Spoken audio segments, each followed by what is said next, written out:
நம்முடைய பள்ளியிலே இருக்கிற இறை நேசர் இருக்கிறார். அந்த இறை நேசருடைய நினைவு நாள் நாம் கொண்டாடுறோம். எப்போ? அவர் பிறந்த நாள்லையா இல்லை அவர் மறைந்த நாள்லையா? எப்படி கொண்டாடுற? ஒஃபாத்தாயின நாள், நினைவு நாள் கொண்டாடுறது.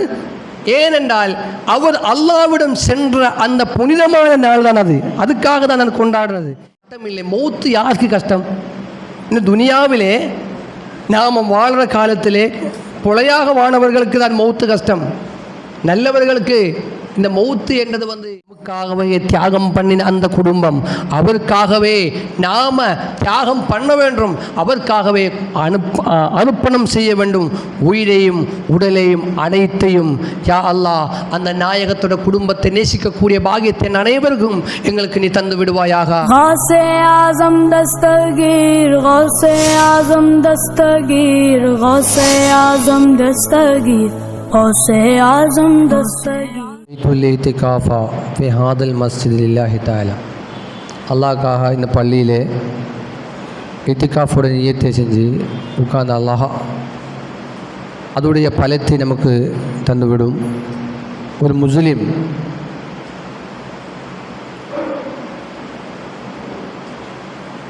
எப்படி இருக்க வேண்டும் என்றதை பற்றி தான் இன்ஷா அல்லாஹ் இந்த நாளில், இந்த முஹர்ரம் 10 நாம் செய்யக்கூடிய பயான். அல்லாஹ் நம் அனைவருக்கும் காமிலான முஃமினாய் வாழக்கூடிய பாக்கியத்தை தந்து விடுவாயாக.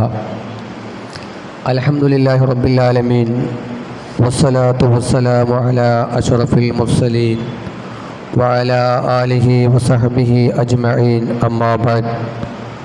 அஸ்ஸலாத்து வஸ்ஸலாமு அலைக யா சய்யிதி யா ரசூலல்லாஹ். الصلاة والسلام عليك يا سيدي يا حبيب الله. الصلاة والسلام عليك يا سيد الأولين. الصلاة والسلام عليك يا سيد الآخرين. الصلاة والسلام عليك يا سيد القائمين. الصلاة والسلام عليك يا سيد الراكعين. الصلاة والسلام عليك يا سيد الساجدين. الصلاة والسلام عليك يا إمام المتقين. الصلاة والسلام عليك يا إمام القبلتين. الصلاة والسلام عليك يا إمام الحرمين.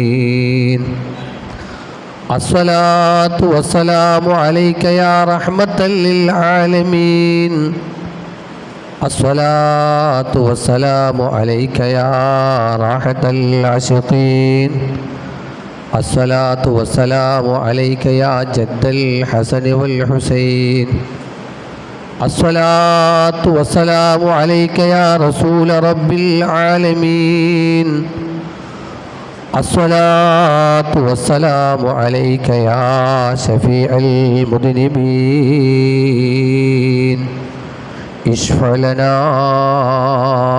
ولأهلنا يوم القيامة يا رسول الله. يا رسول الله، قلت حيلتنا، أنت وسيلتنا، خذ بأيدينا أدركنا يا رسول الله.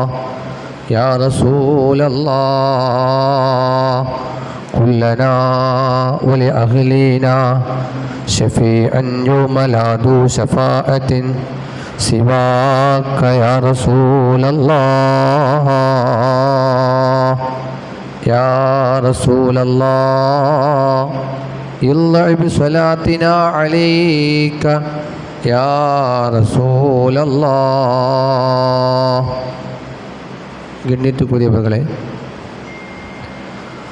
இந்த புனிதமான வெள்ளிக்கிழமை ஆஷராவுடைய நாள்.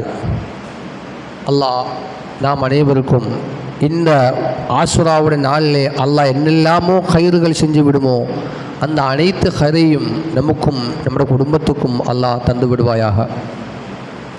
இந்த ஆஷுரா நாளுக்கு ஒரு பிரத்யேகமான ஒரு விஷயம் இருக்கு. ஹிஜ்ரி 61 தான் உஸைர் ரலியல்லாஹு தஆலா அன்ஹு அவர்கள் இந்த லோகத்தை விட்டு பிரிந்த கர்பலா என்ற அந்த நாள், அந்த யுத்தம் நடந்தது. அது ஒரு வெள்ளிக்கிழமை முஹர்ரம் 10. வியாழம் கிழமை முஹர்ரம் 9 வரலாற்றில் அப்படி தான் சொல்கிறது. ஏதோ வகையிலே இன்றைய நாளும் அல்லாஹ் நமக்கு அப்படி தான் அமைஞ்சிருக்கிறார். முஹர்ரம் 10 வெள்ளிக்கிழமை, நேற்று வியாழக்கிழமை. அப்போ இந்த முஹர்ரம் 10ம் 9க்கும் இஸ்லாத்திலே பெரிய ஒரு இடம் இருக்கிறது. இஸ்லாம் மதத்தை எடுத்து பார்த்தால் ஹிஸ்டாரிக்கல் டே, ஒரு வரலாற்று தினமாக இந்த முஹர்ரம் 10ஐ நாம் கொண்டாடுறோம். என்னத்துக்காக என்று கேட்டால், இன்றையுடைய நோன்பும் பாருங்கள், நாயகம் ஸல்லல்லாஹு அலைஹி வஸல்லம் அவர்கள் மதீனாவுக்கு வந்த நேரம், அந்த மதீனாவில் இருக்கிற மக்கள் நோன்பெடுக்கிறார், யூதர்களும் அவருக்கும் நோன்பெடுக்கும். அப்போ நாயகம் கேட்டார், இது என்ன பழக்கம்? இந்த முஹர்ரம் 10க்கு இந்த ஊர் மக்கள், இந்த யூதர்கள் நோன்பெடுக்கிறது என்ன காரணத்துக்காக? அப்போ நாயகத்துக்கு தெரியாமல் கேட்டிருக்கா என்று யோசிக்க தேவையில்லை. மனித மூளை அப்படி தான் போகும். நாயகம் சில விஷயங்கள் நம்மளோட கேட்க வேண்டும், நம்மளோட படிப்புக்காக. ஷாஹிதன் வஸ்ரன், நாயகம் ஒரு உலகத்துக்கு வந்தது தீனை கட்டித்தாரத்துக்கு தான். சில விஷயங்கள் நம்மளோட கேட்டு தான் ஆக வேண்டும். நாயகம் கேட்குறார், என்ன இது? இப்போ இந்த ஊர் மக்கள் சொன்னார், மூசா நபி அலைஹிஸ்ஸலாத்து வஸ்ஸலாமை ஃபிரௌனில் நின்று காப்பாற்றப்பட்டது. ஃபிரௌனுடைய அந்த கொடிதமான பிரச்சனையில் நின்றும் அந்த குரூரதையில் நின்றும் மூசா நபிக்கு விடுதலை கிடைத்தது இந்த முஹர்ரம் 10. அந்த ஞாபகத்துக்காக, அவருக்கு அந்த வெற்றி கிடைத்த புனித நாள் தான் இந்த முஹர்ரம் 10 என்றதுக்காக அந்த யூத மக்கள் அந்த நாளை நோன்பு செஞ்சு அல்லாஹ்க்கு நோன்பு செய்கிறார். நன்றி என்றதுக்காக, மூசா நபிக்கு வெற்றி கிடைத்த நன்றிக்காக. அந்த நேரம் நாயகம் ஸல்லல்லாஹு அலைஹி வஸல்லம் சொன்னார், அப்படி என்றால் லஇன் பகீது லஅஸூமன்ன தாசிஆ, இன்ஷா அல்லாஹ் வார வருடம் நான் இருக்கும் என்றால் 9 நோன்பையும் நான் பிடிப்பேன். என்னத்துக்கு சொன்னார்? யூதர்கள் மூசா நபிக்காக அந்த 10வது நாளோட நோன்பு மட்டும்தான் எடுக்கிறது. எனவே மூசா நபி, அவரை யூதர்களை விட மூசா நபியோட நெருக்கம் நமக்கு தான், முஸ்லிமீங்களுக்கு தான்.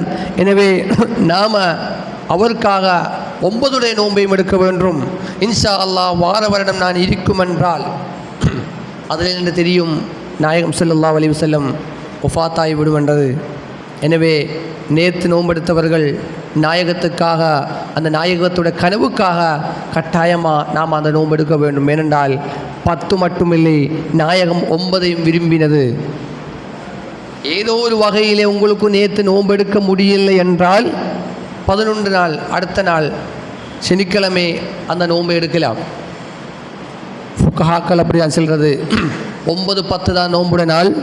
எனவே ஏதாவது விஷயங்களுக்காகையோ தடங்களுக்காகையோ அந்த நோன்பு எடுக்க கஷ்டமாயிருந்தால் 11க்கு எடுத்தால் அதுக்கு சமமாக மாறும் இன்ஷா அல்லாஹ். அப்படி என்றால் இன்றைய நாள் இஸ்லாத்துடைய அந்த வரலாற்றுப்படி என்ன விஷயங்கள் எடுத்து பார்த்தாலும் இஸ்லாத்துக்கு வெற்றி கிடைத்த ஒரு நாள்தான் முஹர்ரம் 10. யூனுஸ் நபி அலைஹிஸ்ஸலாத்து வஸ்ஸலாம் அந்த மீன் வயிற்றிலே நின்று வெளியாயினது. லா இலாஹ இல்லா அந்த சுப்ஹானக ரப்பி. பாருங்கள், அந்த இன்னி குந்து மினல் லாலிமீன் என்று சொல்லி போட்டு அந்த யூனுஸ் நபி அலைஹிஸ்ஸலாத்து வஸ்ஸலாம் மீன் வயிற்றிலே திக்ரை சொல்லி அவர் வெளியாயினது இந்த முஹர்ரம் 10. இப்ராஹிம் நபி அலைஹிஸ்ஸலாத்து வஸ்ஸலாமுக்கு நெருப்பில் நின்று தீக்குண்டத்தில் நின்று நம்ரூதுடைய அந்த கொடூரமான தீக்குண்டத்தில் நின்று வெற்றி அடைந்தது அவர் வெளியாயினதும் இந்த முஹர்ரம் 10. நூஹ் நபி அலைஹிஸ்ஸலாத்து வஸ்ஸலாமுடைய கப்பல் யூதி பர்வதத்தில் போய் நின்றதும் இந்த முஹர்ரம் 10. அப்படி என்றால் இஸ்லாத்துடைய அந்த வரலாற்றுகள் எடுத்து பார்த்தால் முன்னாடி வந்த நபிமார்களுக்கெல்லாம் நல்ல செய்திகள் நடந்தது, அவருக்கு வெற்றி கிடைத்தது, அனைத்தும் இந்த முஹர்ரம் 10 என்று வரக்குள்ள இந்த முஹர்ரம் 10 நாம் அந்த அந்தஸ்துடைய நாளாக கொண்டாட வேண்டும். இதிலே நாயகத்துக்கு என்ன கிடைத்தது? ஒரு நாணயத்தை எடுத்தால், டொலர் எடுத்தால் 2 பக்கம் இருக்கும். புண்ணிய மக்கள் அவர்களுடைய நினைவு நாளுகள் அவளுக்கு வெற்றி கிடைத்த நாளிலே நாம் கொண்டாட வேண்டும் என்றதுக்கு ஆதாரம் இதுதான். பெரியாக்களுக்காக நாம் செய்கிற சேவைகள் அது இஸ்லாத்தில் ஏழும் என்றதுக்கு உதாரணத்தை இதையும் எடுக்கலாம். மூசா நபிக்கு வெற்றி கிடைத்த நாளில் நோன்பு எடுக்க வேண்டும் என்று நாயகம் சொன்னார். ஏன்? பெரியாக்களோடு அந்த தொடர்புகள் இருக்க வேண்டும், அவருக்கு நல்ல செய்திகள் வந்த நாளை நாமும் கொண்டாட வேண்டும், அவருக்காகவே நம்மட வாழ்க்கையை அர்ப்பணம் செய்ய வேண்டும் என்பதுக்குரிய ஆதாரமும் இதுதான். பாருங்கள், அப்படி என்றால் இந்த முஹர்ரம் 10 முஸ்லிம் மக்கள் நாம நாயகத்துடைய பிள்ளை ஹசன் ஹுசைன் ரலியல்லாஹு தஆலா அன்ஹுமா அவர் வரலாற்றை நம்ம படிக்க வேண்டும். யார் இந்த நாயகத்துடைய குடும்பம்? இந்த முஹர்ரம் 10 நாயகத்துடைய குடும்பத்தை பற்றி படிக்காமல், அவரை பற்றி யோசிக்காமல் ஒரு முஸ்லிமுக்கு அந்த டே கடந்து போக இயலாது. நமக்காகவே தியாகம் பண்ணி, நமக்காகவே அவர் உயிரை கொடுத்து அனைத்தையும் அர்ப்பணம் செஞ்ச புண்ணிய மக்கள் தான் அந்த நாயகமும் அவருடைய குடும்பமும். இஸ்லாத்துக்காக அவருடைய அனைத்தையும் அர்ப்பணம் செஞ்சவர்கள். அதுக்காகத்தான் அந்த குடும்பத்தை நாம் நேசிக்க வேண்டும். பாருங்கள், நாயகம் ஸல்லல்லாஹு அலைஹி வஸல்லம் அவர்கள் சொன்னார், இந்த உலகத்திலே அல்லாஹ் படைத்த படைப்பில் 5 படைப்புகளை விட யாருக்கும் அல்லாஹ் கண்ணியம் கொடுக்கல. யாரென்று பார்த்தால், ஒன்று நாயகம் ஸல்லல்லாஹு அலைஹி வஸல்லம், அலி நாயகம், ஃபாத்திமா பீபி ரலியல்லாஹு தஆலா அன்ஹா, ஹசன் ஹுசைன் ரலியல்லாஹு தஆலா அன்ஹுமா. இந்த 5 பேர்கள். இவர் மூலம்தான், இவரோடு தான் இந்த உலகத்துக்கு நாயகத்துடைய குடும்பம் வந்ததும். ஆதன் நபி அலைஹிஸ்ஸலாத்து வஸ்ஸலாமை படைத்த அல்லாஹ் சொர்க்கத்திலே ஆதன் நபி இருக்கக்குள்ள நாயகம் அல்லாஹ்வுடைய ஆதன் நபி கேட்கிறார், யா அல்லாஹ், சொர்க்கத்தை நீ படைத்திருக்கிறார், சொர்க்கத்திலே நானும் இருக்கிறேன், எனவே எனக்கு இந்த சொர்க்கத்தில் சந்தோஷம் இல்லை. யாருக்கு? நம்முடைய தகப்பனார் ஆதன் நபி அலைஹிஸ்ஸலாத்து வஸ்ஸலாமுக்கு சொர்க்கத்திலே சந்தோஷம் இல்லை. ஏனென்றால் அவருக்கு ஒரு கூட்டாளி இல்லை, ஒரு துணை இல்லை. அந்த நேரத்தில் அல்லாஹ் ஹவ்வா உம்மாவை படைத்தது, அவருக்கு சேர்ந்து வாழ வேண்டும் என்றதுக்காக ஒரு இணையை படைத்தார். ஹவ்வா உம்மாவுக்கு அல்லாஹ் கொடுக்கிற அழகு எப்படி என்றால் 70 ஊர் பெண்மணிகளோட அழகு அல்லாஹ் ஹவ்வா உம்மாவுக்கு கொடுத்தார். ஒரு பெண்மணி, ஒரு ஊர் பெண்மணியோட அழகை பற்றி சொல்கிறார், அவள் சிரித்தால் ஜிப்ரீல் போலும் மயங்கிவிடும், அவ்வளோ அழகான ஒரு பொண்ணுதான் ஊர் பொம்பளைகள். அதில் ஒன்று இப்படி என்றால் 70க்கு எப்படி சமமாகும்? அப்படிப்பட்ட அழகு கொடுத்த ஹவ்வா உம்மா சொர்க்கத்திலே ஆதன் நபியும் ஹவ்வாவும் மட்டும் இருக்கிறார். அந்த நேரம் ஆதன் நபி அலைஹிஸ்ஸலாத்து வஸ்ஸலாம் சொன்னார், நம்ம 2 பேரை விட அல்லாஹ் அழகா ஒன்றும் படைக்கல. மனிதனை படைச்சது அஹ்ஸன தக்வீம், நல்ல உருவத்திலே தான் படைச்சிருக்கிறார். அப்போ வேறு யாரும் இல்லை. இது கேட்டதும் அல்லாஹ்க்கு சுப்ஹானஹு வ தஆலா சொல்கிறார், ஆதமே, ஜிப்ரீல் அலைஹிஸ்ஸலாம் சொல்கிறார், சொர்க்கத்தில் இன்னொரு கதவு ஒன்று இருக்கு, அந்த கதவை திறந்து பா, உங்களை விட அழகான ஒன்று படைக்க இல்லை என்று சொல்கிறாரே. அந்த சொர்க்கத்துடைய அடுத்த கதவை திறந்து பார்த்தால் ஒரு கட்டிலே, அந்த தங்க கட்டிலே ஒரு பெண்ணுடைய உருவத்தை பார்க்கிறார். எவ்வளவும் சிறந்த அழகான ஒரு பொம்பளை. யார் என்று கேட்டால் அன்னை ஃபாத்திமா ரலியல்லாஹு தஆலா அன்ஹாவுடைய உருவத்தை காட்டி கொடுத்தார். அப்போ கேட்டார், இவருடைய கணவன் எப்படி இருப்பார்?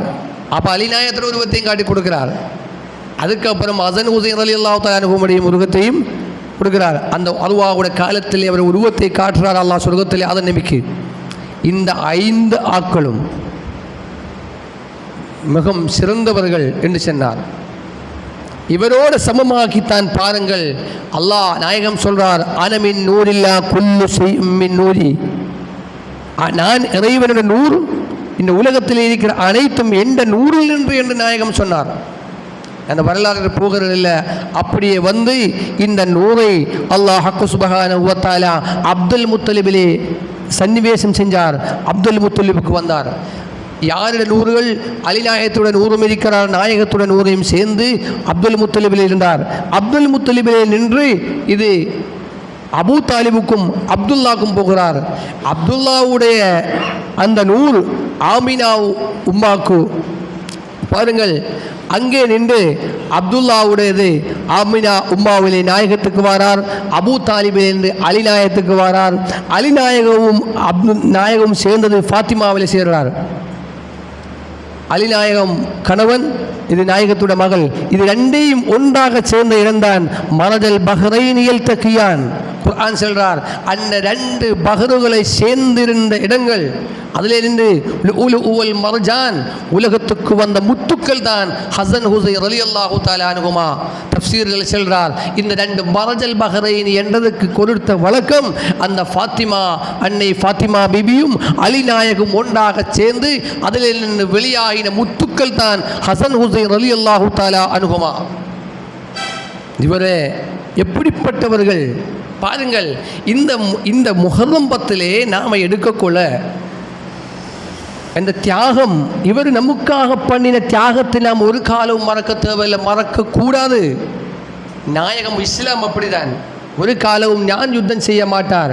எங்கள் பெரியாக்கள் நாங்கள் யுத்தத்துக்கு வரல, நீங்கள் மக்கள் போய் சாக வேண்டும் என்று சொல்கிற மதம் இல்லை இஸ்லாம். நாயகம் சிம்ஹாசத்திலே உட்கார்ந்து போட்டு சஹாபிகளை மட்டும் அனுப்பினது இல்லை இஸ்லாம். அவரும் யுத்தத்துக்கு போனார், அவரும் மக்களோடு சேர்ந்து யுத்தம் செஞ்சார். கந்தக யுத்தத்திலே ஒரு வேளையிலே, கந்தக யுத்தம் நடந்து கொண்டிருக்கிற அந்த நேரத்திலே அந்த கிடங்கு பிக்காசிலே அந்த கல்லை உடைக்க வேண்டும். அந்த நேரத்திலே சஹாபாக்கள் கஷ்டப்பட்டிருக்கிற சஹாபாக்களுக்கு அந்த கல் உடைக்கிறதுக்கு கஷ்டமாயிருந்தார். அவன் நாயகத்தை கூப்பிட்டு சொன்னார், நாயகமே யா ரசூலல்லாஹ், இந்த பாறக்கல்லை உடைக்கிறதுக்கு எங்களால் இயலாத நாயகமே. ஏனென்றால் அந்த சஹாபாக்கள் அந்த பசிப்பின் காரணத்தால் அவருக்கு விசக்கிறது. அந்த காரணத்தாலே சஹாபாக்கள் பயத்தில் ஒரு கல் வச்சு கட்டியிருக்கிறார். அவருக்கு சாப்பாடு இல்லை, இருந்தும் இஸ்லாத்துக்காக அர்ப்பணம் செய்யக்கூட பயத்தில் கல் வச்சு கட்டி அந்த நோம்பெடுத்தால் நமக்கு தெரியும் தானே பசிப்பு எப்படி இருக்கும் என்று. அது விளங்கணும், நோன்பு எடுக்க வேண்டும். இஸ்லாம் அதுக்கான நோன்பு கொண்டு வந்திருக்கிறார். பாருங்கள், அந்த நேரத்திலே நாயகத்தை கூப்பிட்டதும் நாயகம் வந்து அந்த பாறக்கல்லை உடைக்கிறதுக்கு கையை உசத்தினார். ஜாபிர் ரலியல்லாஹு அன்ஹு பார்த்தார், நாயகத்தோட வயத்திலே 2 கல் வச்சு கட்டியிருக்கிறார். சஹாபாக்கள் ஒரு கல் வச்ச நேரத்தில் நாயகம் 2 கல் வச்சு கட்டியிருக்கிறார். தியாகம் என்றது நமக்காகவே தியாகம் பண்ணின குடும்பம். ஒரு வேளை நான் முடிக்கிறேன். நாயகம் ஸல்லல்லாஹு அலைஹி வஸல்லம் மதீனாவில் இருக்கும் நேரம் ஒரு வேளை ஃபாத்திமா நாயகர் வீட்டுக்கு வந்தார். கேட்டார், மகளே ஃபாத்திமா, ஏதாவது சாப்பாடு உண்ட வீட்டிலே இருக்குமா? இல்லை நாயகமே, இன்றைக்கு ஃபாத்திமாவோட வீட்டிலே அந்த அடுப்பில் நெருப்பு வந்தது 3 நாள் ஆயிடுச்சு, இங்கே சாப்பாடு ஒன்றுமே இல்லை. நாயகம் அழுகிறார். ஏனென்றால் என்ன சின்ன குழந்தைகள், என்ன பேர பிள்ளைகள் ஹசன் ஹுசைன் ரலியல்லாஹு தஆலா அன்ஹுமா அன்னவர்கள், அவருக்கு சாப்பாடு இல்லாமல் போகுமே என்ன பயத்திலே நாயகம் வெளியாகிறார். வீட்டிலே நின்று போய் ஒரு யூதனோட நான் அந்த வரலாற்றை கொஞ்சமாக மட்டும் சொல்கிறேன். ஏனென்றால் நமக்கு டைம் புதைதான் இருக்கு. நாயகம் ஸல்லல்லாஹு அலைஹி வஸல்லம் சொல்கிறார், யூதனுடைய அந்த ஈஞ்சம்பழம் மரத்துக்கு தண்ணி ஊற்ற வேண்டும். நாயகம் கேட்கிறார், உங்களுக்கு வேலைக்கு யாராவது ஒருவர் தேவையா என்றால் நான் வேலை செய்வேன். என்னத்துக்காக? அந்த பிள்ளைகளுக்கு சாப்பாடு கொடுக்கணும் என்னத்துக்காக? நாயகம் அந்த யூதனுடைய ஈஞ்சம்பழத்துக்கு அந்த மரத்துக்கு தண்ணியை ஊற்றினால், ஒரு மரத்துக்கு தண்ணி ஊற்றினால் 5 ஈஞ்சம்பழம் கிடைக்கும். அப்படி வரலாற்று செல்றார். 8 இல்லைன்றால் 5 மரத்துக்கு ஊற்றின நேரம் 18 காரக்கா அந்த ஈஞ்சம்பழம் கிடைக்கிற நேரத்திலே அந்த வாளி, அந்த கயர் உடைந்து வாளி கிணத்திலே போனதும் அவர் கோபித்து நாயகத்தை அறைந்தார். இதுக்காக நீ உன்னை வேலைக்கு வந்தது என்று கேட்டார். நாயகம் ஒன்றும் பதிலாக ஒன்றும் கிடைக்கல. அப்படியே கிடைத்த அந்த ஈஞ்சம்பழத்தையும் எடுத்து ஃபாத்திமா நாயகத்தை வீட்டுக்கு போய் அந்த பிள்ளைகளுக்கு இந்த பழத்தை கொடுக்கிறார். அந்த நேரம் இவர் விளங்குகிறார், இப்படியெல்லாம் நான் கதைச்சும் என்னோட கோபிக்காமல் இருக்கிறது என்றால் இவர் கடைசி நாயகம் நபி ஆகுமோ என்ற பயத்திலே அந்த மனிதன் அவர் நாயகத்தை அடித்த அந்த கையை துண்டித்து விட்டார். அவர் மலக்கும் போதமில்லாமல் உளுந்தது. வழியிலே வார ஒருவர் இவரை பார்த்ததும் அவருக்கு தண்ணியை முகத்திலே குடைந்து என்னடா நடந்தது வரலாற்றை சொன்னார். நாயகத்தோட பள்ளியிலே போனார். நாயகம் அங்கே இல்லை. சொன்னார் பாத்திமாவோட வீட்டில் இருக்கிறார். கதவு தட்டுறார். பாத்திமா நாயகியோட வீட்டில் இருந்து பிள்ளைகளுக்கு நாயகம் வந்த பழம் வகையிலே வச்சு கொடுக்குற நேரம் கதவு தட்டினை சத்தம் கேட்டு வெளியே வந்தால் அவரை யார் அறைந்ததோ அந்த மனிதன் அவனுடைய கையை துண்டித்து அடுத்த கையிலே வச்சு முன்னுக்கு நிற்கிறார். அவர் சொல்றார், நீங்க யார் என்று எனக்கு தெரியாது, எனவே உங்களோட குணத்தை பார்த்தால் கடைசி நபி ஆகிறதுக்கு சான்ஸ் இருக்கு. எனவே நீங்க அந்த நபி என்றால் இந்த கையை நீங்க லேசாக்க வேண்டும். அந்த சரஃபாக்கப்பட்ட உமிநீரை எடுத்து நாயகம் புரட்டி அந்த இடத்திலே ஒட்டி வச்சு கொடுத்தார். இதுதான் இஸ்லாத்துக்காக நமக்காகவே தியாகம் பண்ணின அந்த நாயகம். அந்த நாயகத்தோட பிள்ளைகள் தான் ஹசன் ஹுசைன் ரலியல்லாஹு தஆலா அன்ஹுமா. வரலாற்றில் சொல்றார், ஒருவேளை ஹசன் ரலியல்லாஹு தஆலா அன்ஹு வரலாற்றில் அவருக்கு அந்த விஷம் ஊட்டி ஹசன் ரலியல்லாஹு அன்ஹு வஃபாத்துட நேரம் படுக்கிற நேரத்திலே தன் மனைவியும் அந்த பக்கத்தில் இருக்கிறார். ஹுசைனை கூப்பிட்டு சொல்றார், தம்பியை கூப்பிடு. ஹுசைன் ரலியல்லாஹு தஆலா அன்ஹு வர்றார். அந்த நேரத்திலே அந்த பெட்டியிலே இருந்த பையிலே இருந்து ஒரு மண்ணு மட்டும் எடுத்து சொல்றார், தம்பி இந்த மண்ணை நீ கையில் வச்சுக்கோ. அவர் பார்த்து போட்டு சொல்றார், என்ன காக்கா இந்த நேரத்திலே நீங்கள் ஒரு மன்னனுக்கு தந்து என்ன விளக்கத்தை சொல்றார். சொன்னார், இது ஜிப்ரீல் அலைஹிஸ்ஸலாத்து வஸ்ஸலாம் அந்த நாயகத்துக்கு கொடுத்தது. நாயகத்தோடு சொன்னார், இந்த மண்ணு பூமியிலே எங்கே இருக்குமோ, இந்த மண்ணுக்கு சமமான மண் எங்கே இருக்குமோ அந்த இடத்திலே தான் இந்த நாயகத்தோட குடும்பம் அங்க உஃபாத்தாகிவிடும் என்ற செய்தியை சொல்லிவிடுறார். அந்த மண் அண்டே நின்று ஹுசைன் ரலியல்லாஹு தஆலா அன்ஹு அவருடைய கையிலே அமானிதமாக வச்சார். நாயகம் சொன்னார், என் மகனுக்கு இப்படி நடக்கும். அது வந்து ஜிப்ரீல் வந்து சொன்ன விஷயம். கடைசியிலே வந்து சொல்றார் யாரு, அலிநாயகம் அந்த கதையை ஹுசைன் நாயகத்துக்கு சொல்லிக் கொடுத்தார். எனவே இந்த கூஃபா மக்கள் நாயகத்தில் அந்த பேரப்புள்ளையே கடிதத்தை எழுதி நீங்க ஊருக்கு வர வேண்டும், எங்களை நாட்டுக்கு வர வேண்டும் என்று கூஃபா மக்கள் எழுதக்கொள்ள அவர் போகிறார். போய் யூஃப்ரட்டிஸ் நதியுடைய தீரத்திலே அவருடைய குதிரையை நிற்கிற நேரம் முஹர்ரம் 1 அன்றைய நாள் அந்த யூஃப்ரட்டிஸ் நதியுடைய அந்த ஓரத்தில் இருக்கிற நேரத்திலே அந்த ஒட்டகம் அந்த குதிரை காலை மடித்து உட்கார்ந்து விட்டார், எழும்பல்ல. ஹுசைன் ரலியல்லாஹு தஆலா நினைக்கிறது, என்னடா நடக்கிறது, ஏன் இந்த ஒட்டகம் இந்த குதிரை இங்கே உட்கார்ந்து விட்டது? எலும்பு பார்த்தால் அடித்து பார்த்தால் ஒழும்பல்ல. எப்படியோ கஷ்டப்பட்டு அந்த குதிரையை அங்கே நின்று உழுப்புற நேரம் அந்த மண்ணை பார்த்தது ஹுசைன் நாயகம் ரலியல்லாஹு தஆலா அன்ஹு. அன்னவர்கள் அந்த மண்ணை பார்த்து தன் கையில் இருக்கிற அந்த மண்ணையும் எடுத்தார். எடுத்து ரெண்டையும் பார்க்கிறார். அப்பாஸ் ரலியல்லாஹு தஆலாவுடன் கேட்கிறார், என்ன இந்த மண்ணுக்கும் ஏதாவது சம்பந்தம் இருக்கா, இல்லை இதன் ரெண்டும் ஒரே போல இருக்கா? எனக்கு ஏதோ பார்த்து சொன்னார், மகனே இது என்ன உனக்கு கிடைச்சது? சேம், உண்ட கையில் இருக்கிற மண் ஏதோ அந்த மண்ணு தான் இங்கே இருக்கிறது. அதுக்கு தான் அந்த ஒட்டகம் அந்த குதிரை அதை தாண்டி போகல. இந்த இடம்தான், இந்த இடத்திலே தான் ஹுசைன் ரலியல்லாஹு தஆலா அன்னவர்கள் வஃபாத்தாகிவிடும் என்றது. அந்த மண்ணை பார்த்து அண்டையிலே நின்று ஜிப்ரீல் அலைஹிஸ்ஸலாம் சொன்ன வசனம் தெரியும். அப்ப இன்றைக்கு நடக்க போகிற யுத்தத்தை பற்றி தெரியும். இதுதான் இது முஹர்ரம் 1 அன்று நடக்கிறது. அப்படி வெயிட் பண்ணினார். கூஃபா மக்கள் வருமா, இவர் கையில் சாப்பாடுகள் இல்லை. ஏனென்றால் ஒரு பயணம் போகக்குள்ள நம்மளை ஒரு ஆள் கூப்பிட்டு வா என்று சொன்னால் அந்த வீட்டிலே அந்த நாட்டிலே நமக்கு ஒரு கௌரவம் இருக்கும், நம்மளை வரவேற்பு இருக்கும் என்று ஹுசைன் நாயகம் கூஃபா மக்களோட கடிதத்துக்காகத்தானே அந்த ஊருக்கு போனது. எனவே அங்கே அந்த ஊர் மக்கள் அவருக்காக எல்லாம் செஞ்சு வைப்பார் என்ற எண்ணத்திலே போனார். எனவே ஊரில் இன்னும் யாரும் வரல, பார்க்கறதுக்கு யாரும் வரல. 2 நாள் முடிந்ததும் இவர் கையில் இருக்கிற அந்த சாப்பாடுகள் குறைஞ்சு வந்தது. பயணத்துக்கு வந்தவர் தானே, எல்லாம் முடிஞ்சு கடைசியிலே தண்ணி மட்டும் மிதிக்கிறது அளவுக்கு போகிறார். யசீதோட கூட்டம் வாரார். வந்தக்குள்ள ஹுசைன் நாயகம் நினைத்தார், இது யார் என்று நினைத்தால் சரி எங்களுக்கு உதவி செய்கிறதுக்கு யாரோ வாரார் என்று அவர்கிட்ட போனால் யுத்தத்துக்கு வந்தவர்கள் கூட வந்தவன் செல்றார், நாயகமே உங்களோட யுத்தம் செய்கிறதுக்கு எனக்கு இயலாது, நீங்கள் நாயகத்தோட புனிதமான குடும்பம், எனவே நீங்கள் திரும்பி போக வேண்டும். யசீது உங்களோட யுத்தம் செய்கிறதுக்கு ரெடி, எனவே உங்களோட யுத்தம் செய்கிறதுக்கு எனக்கு இயலாதென்று அந்த வந்தவன் செல்றார். அந்த நேரம் ஹுசைன் நாயகம் சொல்றார், இல்லை, ஏனென்றால் யசீதோட குரூரதைக்கு எதிரையாக கலக்க வேண்டியதும் அந்த யுத்தம் செய்ய வேண்டியதும் இந்த நாயகத்தோட குடும்பத்தோட கடமை. இந்த உம்மத்துக்காக நாங்கள் வாழ வேண்டும், இந்த உம்மத்துக்காக நாங்கள் அர்ப்பணம் செய்ய வேண்டும்.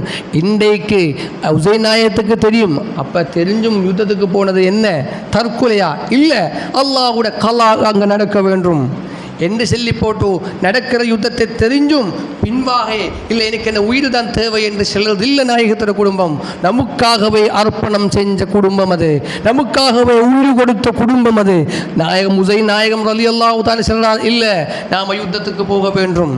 கடைசியிலே தண்ணி இல்லாமல் கஷ்டப்பட்டிருக்கிற நேரம் அப்பாஸ் ரலியல்லாஹு தஆலாவும் அந்த சங்கம் 50 பேர்கள் அந்த யூப்ரட்டீஸிலே தண்ணி எடுக்க வேண்டும். அந்த நேரம் எசீது சொல்றார், 50 பேர்கள் தண்ணி எடுக்கிறதுக்கு போகிறார், அவருக்கு எதிராக நீங்கள் டைரக்டாக யுத்தம் போக தேவையில்லை, போனால் வெற்றி அடைகிறதுக்கு கஷ்டம், எனவே தூரே நின்று அம்பை எய்து விடுங்கள். பாருங்கள், ஹசன் அப்பாஸ் ரலியல்லாஹு கண்ணிலே அம்பு தரைத்து கண்ணு வெளியாகிவிட்டது. அந்த 50 பேர்களும் அங்கே ஷஹீதாகிவிட்டார். இப்படி ஒவ்வொரு ஆக்களும் நடந்து போகிறார். அலி அக்பர் என்ற மகன் 18 வயது இருக்கிற அந்த பிள்ளை யுத்தத்துக்காக போகிறார். அந்த நேரம் மனைவியோடும் ஹுசைன் ரலியல்லாஹு பயணம் கேட்டு, வாப்பா நானும் போய் செல்றேன் யுத்தத்துக்காக, தெரியும் இன்றைக்கு வஃபாத் நடக்கும் என்றும் இருந்தும் தன் பிள்ளையை கொஞ்சி போட்டு செல்றார், மகனே நீ போங்கள். அலி அக்பர் ரலியல்லாஹு அன்ஹு யுத்தம் செய்கிறார். யுத்தம் செஞ்சு நிறைய மக்களோட தலையெடுத்து கடைசியிலே அவரும் லோகத்தோட விடை செல்றார். இன்னா லில்லாஹி வ இன்னா இலைஹி ராஜிஊன். கடைசியில் 1.5 வயசு இருக்கிற பிள்ளை, அந்த பிள்ளைக்காக தண்ணி தேவை என்றதுக்காக போய் கழுத்திலே பிள்ளையும் சுமந்து நாயகம் போய் கேட்கிறார், என்ற பிள்ளைக்கு தண்ணி தேவை, தண்ணி கொடுக்கிறதுக்கு. அந்த நேரம் யசீத் சொன்னார், இல்லை தண்ணி தேவையா என்று சொல்லி போட்டு அந்த சின்ன குழந்தையோட கழுத்திலே அப்படியே அம்பெய்து விட்டார். அந்த பிள்ளையை எடுத்து வரக்குள்ள மனைவி கேட்கிறார் ஹுசைன் நாயகத்தோட, உங்கள் இந்த பிள்ளையை கொலை செஞ்சதுக்காக கொண்டு போனதா? இல்லை, எனக்கு தெரியாமல் தான் நடந்தது. ஏனென்றால் அந்த क्रूரமான விஷயங்கள் நடக்கக்குள்ள நாம் நினைக்க வேண்டியது, இந்த நாயகத்தோட குடும்பத்துக்கு தெரியாமலோ அவருக்கு ஒன்றும் செய்ய இயலாமல் இருக்கிற ஒரு கேவலமான குடும்பம் தான் நாயகத்தோட குடும்பம் என்று நினைக்க தேவையில்லை. இந்த நாளில் நடக்க வேண்டிய கலா என்னென்று அவருக்கு தெரியும். நாம் ஒரு வருஷத்தில் 2 வருஷத்தையும் எடுக்க வேண்டும். பாருங்கள், இது முஹர்ரம் 10. நாம் முதல் சொன்ன மூசா நபிக்கு விடுதலை கிடைச்சது, துனியாவிலே வெற்றி கிடைத்தார். நூஹ் நபிக்கு துனியாவிலே வெற்றி கிடைத்தார். யூனுஸ் நபிக்கும் கிடைச்சது துனியாவிலே. இந்த துனியாவென்றது சோதனைக்குரிய ஒரு நாடு. ஏன் பிள்ளைகள் பிறக்கக்குள்ள சிரிச்சு வாரா அழுகி வாரா? ஒரு புள்ள பிறந்தா அழுகுவார், நாம சிரிப்பார். ஏன் போல் அழுகிறது? இந்த துனியாவுக்கு நாம் வந்துட்டு இந்த கவலையில் தான் அழுகிறது. துனியாவு அப்படிதான். அப்போ துனியாவுடைய இடத்திலே கிடைத்த வெற்றி தான் அனைத்து அம்பியாக்களுக்கும் கிடைத்ததென்றால், இந்த முஹர்ரம் 10 நாயகத்தோட பிள்ளைக்கு கொடுத்த வரம் என்னென்றால், ஒரு பெரியாரோட மௌத்து தான் அவருக்கு சிறந்தது. பாருங்கள், ஒரு பெரியாள் அவர் அல்லாஹ்விடம் சென்ற பயணம், அதுதான் அவருக்கு கொடும் சந்தோஷமான பயணம். அவர் அல்லாஹ்விடம் செல்லக்கொள்ள அவர் ஃப்ரீடி ஆகிறார். ஒரு இறை நேசன், அவருக்கு கஷ்டம் இல்லை. மௌத்து யாருக்கு கஷ்டம்? இந்த துனியாவிலே நாம் வாழ்கிற காலத்திலே கொலையாக வானவர்களுக்கு தான் மௌத்து கஷ்டம். நல்லவர்களுக்கு இந்த மௌத்து என்றது ஒரு வாழ்க்கையுடைய கடைசி இல்லை, இனி ஒரு வாழ்க்கையோட தொடக்கம். அவ்வளவு மன்சில் மின் மனாசில் ஆகிறா அல் கபரு அவ்வளவு மன்சில் மின் மனாசிலில் ஆகிறா. ஆஹ்ராவுடைய வாழ்க்கையோட முதல் ஊடுதான் கபர். இங்கே நம்ம மௌத்தாயினால் அடுத்த நம்முடைய வாழ்க்கையோட ஸ்டார்ட் தான் கபர். அதுதான் அடுத்த வாழ்க்கை, அதுதான் நிரந்தரமான சந்தோஷமான வாழ்க்கை. அப்போ ஹுசைன் ரலியல்லாஹு தஆலா அன்னவர்களுக்கு அல்லாஹ் அந்த புனிதமான மகாமை கொடுக்கிறதுக்கு தெரிவித்த தேதான் முஹர்ரம் 10. அது இல்லாமல் ஹுசைன் ரலியல்லாஹு தஆலா அன்ஹுவுக்கு தண்ணியும் இல்லை, ஒன்றும் கிடைக்கல, அப்படியே மூத்தாய் போனார் என்றதில்லை. இன்றைய நாள் நாம் யோசிக்க வேண்டது அவருடைய தியாகத்தை நாம் யோசிக்க வேண்டும். நமக்காகவே உயிர் கொடுத்தவர்கள், நமக்காகவே அர்ப்பணம் செஞ்சவர்கள். நாயகமும் அப்படிதான், நாயகத்தோட பிள்ளைகளும் அப்படிதான். ஏனென்றால் நாயகம் இஸ்லாத்தை கொண்டு வந்த ஊர் மக்களுக்கு கொடுக்கக்குள்ள அவர் பற்றின தியாகத்தை பார்த்து வளர்ந்த பிள்ளைகள், அவர் கஷ்டம் என்று தெரிந்த பிள்ளைகள். அவர் நமக்காகவே, இந்த உம்மத்துக்காகவே அவர் அர்ப்பணம் செய்கிறார், தெரிஞ்சும் போகிறார். அல்லாஹ்வுடைய கலா இன்னைக்கு நடக்கும் என்று தெரிஞ்சும் யுத்தத்துக்காக போகிறது நமக்காகத்தான், இந்த உம்மத்துக்காகத்தான் அவர் அர்ப்பணம் செஞ்சது. அதை தவிர அவர் ஒன்றும் தெரியாமல் போனதோ, அவருக்கு கேவலமாக தண்ணி இல்லாமல் அந்த யசீதுடைய கூட்டம் அவரை கொலை செஞ்சதோ என்று யோசிக்காம அந்த தியாகம்தான், நமக்காக தியாகம் பண்ண இந்த குடும்பத்தை நாம் நேசிக்க வேண்டும். இதுதான் உண்மை. பாருங்கள், ரெண்டாம் பக்கம் தான் சொல்கிற அதுதான் ஒன்று. இப்படி எடுத்தால் ரெண்டாம் பக்கம்தான் அந்த வெற்றியை அவருக்கு நல்லிடம் அல்லாஹ் கொடுக்கிறதுக்கு தெரிவித்த புனிதமான நாள் தான் முஹர்ரம் 10. இல்லை என்றால் இந்த முஹர்ரம் 10 நாம் கொண்டாடினால் பொழையாய் விடுமே. இந்த நம்முடைய பள்ளியிலேயும் இருக்கிற இறைநேசர் இருக்கிறார். அந்த இறைநேசருடைய நினைவு நாள் நாம் கொண்டாடுறோம். எப்போ? அவர் பிறந்த நாள்லையா இல்லை அவர் மறைந்த நாள்லையா? எப்படி கொண்டாடுற? ஒஃபாத்தாயின நாள், நினைவு நாள் கொண்டாடுறது. ஏனென்றால் அவர் அல்லாஹ்விடம் சென்ற அந்த புனிதமான நாள் தான் அது. அதுக்காக தான் நான் கொண்டாடுறது. எனவே அவர் இந்த உலகத்தை விட்டு மறைந்து நமக்கு சந்தோஷத்துக்கு இல்லை. அவர் இப்போ பவர்ஃபுல்லாக ஆக்களாக மாறுறார். பெரிய ஆக்கள் இறைநேசர்களுக்கு பவர் கூடுறது அவர் ஒஃபாத்தோடு தான். அப்படி வரக்குள்ள உயிரோடு இருக்கக்கூடிய பவர் தான். எனவே அவர் அந்த அல்லாஹ்வுடைய இடத்திலே பயணம் போகிற புண்ணிய நாள் தான் நாம் கொண்டாடுறது. எனவே முஹர்ரம் 10 அப்படிப்பட்ட ஒரு நாள் தான். ஏன் ஹுசைன் ரலியல்லாஹு தஆலா அன்ஹு அல்லாஹ் அந்த சிறந்த இடம் கொடுத்தது இந்த நாள் தான். நாயகம் இவ்வளவுமெல்லாம் கஷ்டப்பட்டு தீனை நமக்கு தந்து சொன்னார், உமா அஸ்அலுக்கும் அலைஹி அஜ்ரன் இல்லல் மவத்தத பில் குர்பா. நான் இவ்வளவும் கஷ்டப்பட்டு உங்களுக்கு மத்தியிலே இந்த இஸ்லாத்தை கொண்டு வந்து தந்தார். எனவே உங்களோடு அதுக்காக நான் ஒன்றும் கேட்கவில்லை. எனவே என்ற குடும்பத்தை நீங்கள் நேசிக்க வேண்டும், அவரோடு பாசம் வைக்க வேண்டும். அவருக்கு நமக்காகவே உயிர் கொடுத்த ஹுசைன் நாயகம் ரலியல்லாஹு தஆலா அன்ஹு அவருடைய மகன் இருக்கிற மகன், கடைசி மகன், அவர் மௌத்தாக இல்லை, அவரில் தான் இந்த குடும்பம் உலகத்துக்கு வந்து கொண்டிருக்கிறார். பாருங்கள், இப்படிப்பட்ட நமக்காகவே தியாகம் செஞ்சு நமக்காகவே இந்த மக்களுக்காகவே அவரை உயிரை கொடுத்த அன்றைய கடைசி நாள் ஹுசைன் நாயகம் ரலியல்லாஹு தஆலா அன்ஹு அந்த முஹர்ரம் 9 முடிந்து இரவிலே கனவிலே பார்க்கிறார். நாயகம் ஸல்லல்லாஹு அலைஹி வஸல்லம் அவர்கள் கனவிலே எப்படி என்றால் ஒரு ஹுசைன் ரலியல்லாஹு தஆலா தாடியிலே நின்று இரத்தம் வந்து கொண்டிருக்கிறது. அப்போ கேட்டார், மகனே, உனக்கு நாளைக்கு வெற்றி அடைய வேண்டும் என்றால் இன்ஷா அல்லாஹ் அதுக்குரிய விஷயத்தை நான் செய்வேன். எனவே நீ என்னோட வந்து சேருவதுதான் எனக்கு ஆசையாகி இருக்கிற மகனே, நீ என்ன யோசிக்கிறது? ஹுசைன் நாயகம் சொன்னார், தகப்பனார் ஸல்லல்லாஹு அலைஹி வஸல்லம் சொன்னார், உங்களோடையே வந்து சேர்றதுக்கு எனக்கும் சந்தோஷம். அடுத்த நாள் யுத்தம் நடக்கிறார். எல்லாரையும் வெட்டி கடைசியில் அவரோட நெத்தியிலே ஒரு அம்பு வந்து விட்டது. அந்த அம்பிலே நின்று அப்படியே இரத்தம் தாடியிலே வெளியாகி கொண்டிருந்தார். இதுதான் கனவிலே தாடியிலே அப்படியே இரத்தம் வந்து இருக்கிற அந்த கனவு இன்றைக்கு நாளைக்கு நடக்கிறார். ஹுசைன் ரலியல்லாஹு தஆலா அன்ஹு அப்படியே வந்து கடைசியிலே அவருக்கு லுஹூர் தொழுக வேண்டும். அந்த மண்ணை மாற்றி தயமம் செஞ்சு அந்த தொழுகையை நிறைவேற்றித்தான் அவர் உலகத்தோடு விட்டு மறைந்தது என்றால் நமக்காகவே தியாகம் பண்ணின அந்த குடும்பம், அவருக்காகவே நாம் தியாகம் பண்ண வேண்டும், அவருக்காகவே அர்ப்பணம் செய்ய வேண்டும். உயிரையும் உடலையும் அனைத்தையும் யா அல்லாஹ் அந்த நாயகத்தோட குடும்பத்தை நேசிக்கக்கூடிய பாக்கியத்தை அனைவருக்கும் எங்களுக்கு நீ தந்து விடுவாயாக. அந்த குடும்பத்தோடு சேர்ந்து நாயகம் சொன்னார், என்ற குடும்பம் சஃபீனத்து நூஹ் நபியுடைய கப்பலுக்கு சமம். நூஹ் நபியுடைய கப்பலில் யார் ஏறினதோ அவர்தான் கடைசியிலே உலகத்தில் இருந்தார். இரண்டாவது தகப்பன் என்று அல்லாஹ் கொடுத்த டைட்டில் நூஹ் நபிக்கு. ஏனென்றால் அந்த பிரளயத்துக்கு அப்புறம் கப்பலில் ஏறினவர்கள் தான் அடுத்த உலகத்தில் வந்தவர்கள். அதுபோலத்தான் எந்த குடும்பம் சஃபீனத்து நூஹ் நபியுடைய கப்பல் போலே அந்த குடும்பத்தை நேசித்தால், அந்த குடும்பத்தை கைப்பிடித்தால், அந்த குடும்பத்துக்காகவே நாம் அர்ப்பணம் செஞ்சால் வெற்றி கிடைக்கும் என்று நாயகம் ஸல்லல்லாஹு அலைஹி வஸல்லம் அவர்கள் சொல்றார். அந்த வசனத்தை எடுத்து அந்த குடும்பத்தை நேசிக்கக்கூடிய பாக்கியத்தை அல்லாஹ் அனைவர்களுக்கும் தந்து விடுவாயாக. ஏனென்றால் அந்த குடும்பத்தோட கோபம் இருந்தால் பாருங்கள், கடைசியிலே ஒருவரிடம் மட்டும் ஒரு வசனம் சொல்றார். ஒருவர் ஒரு கனவிலே பார்க்கிறார். அவர் வந்து கஅபாவிலே துஆ செய்கிறார். என்னென்றால், அல்லாஹ் நீ எனக்கு மன்னிக்க மாட்டார் எனக்கு தெரியும்.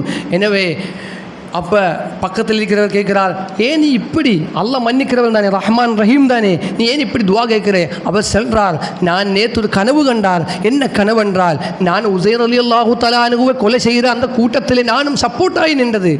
எனவே எனக்காக அல்லாஹ்வுடைய ஹலரத்திலே, அல்லாஹ்வுடைய இடத்திலே ஒரு கோர்ட்டு வழக்கு போகிறது. அங்கே நாயகம்தான் ஜட்ஜி ஆகி நிற்கிறது, அங்கே வக்கீலாகி நிற்கிறது. யாருன்னு கேட்டால் லோயர் ஜிப்ரீல் அலைஹிஸ்ஸலாத்து வஸ்ஸலாம். அந்த தீர்ப்பு கொடுக்கிறது அல்லாஹ். அந்த கடைசியிலே தீர்ப்பு வரக்கொள்ள ஒரு வசனம் வாரார். ஏனென்றால் இந்த ஹஸன் ஹுசைன் ரலியல்லாஹு தஆலா நாயகத்த குடும்பத்தை நேசிக்காமல் இருக்கிறவர்களுக்கு உங்களுக்கு இந்த அல்லாஹ்விடத்திலே மன்னிப்பு கிடைக்கும் என்று நீங்கள் நினைக்கிறதா என்ற வசனம்தான் அந்த தீர்ப்பிலே எனக்கு வந்து விட்டது. அந்த பயத்திலே தான் கஅபாவிலே ஒன்றும் நான் இப்படி துவா கேட்கிறேன். எனவே அந்த குடும்பத்தோடு பகை இல்லாமல், அந்த குடும்பத்தை நேசிக்காமல், அந்த குடும்பமே இல்லை என்று சொல்ற அந்த கேவல கூட்டத்தில் நாம போகாமல் வாழ வேண்டும். அல்லாஹ் அவரை நேசிக்கக்கூடிய பாக்கியத்தை நம் அனைவருக்கும் நசீபாக்கி விடுவாயாக. ஆமீன் யா ரப்பல் ஆலமீன். அஸ்ஸலாமு அலைக்கும் வரஹ்மத்துல்லாஹி வபரகாத்துஹு. லா இலாஹா இல்லல்லாஹ், லா இலாஹா இல்லல்லாஹ், லா இலாஹா இல்லல்லாஹ், லா இலாஹா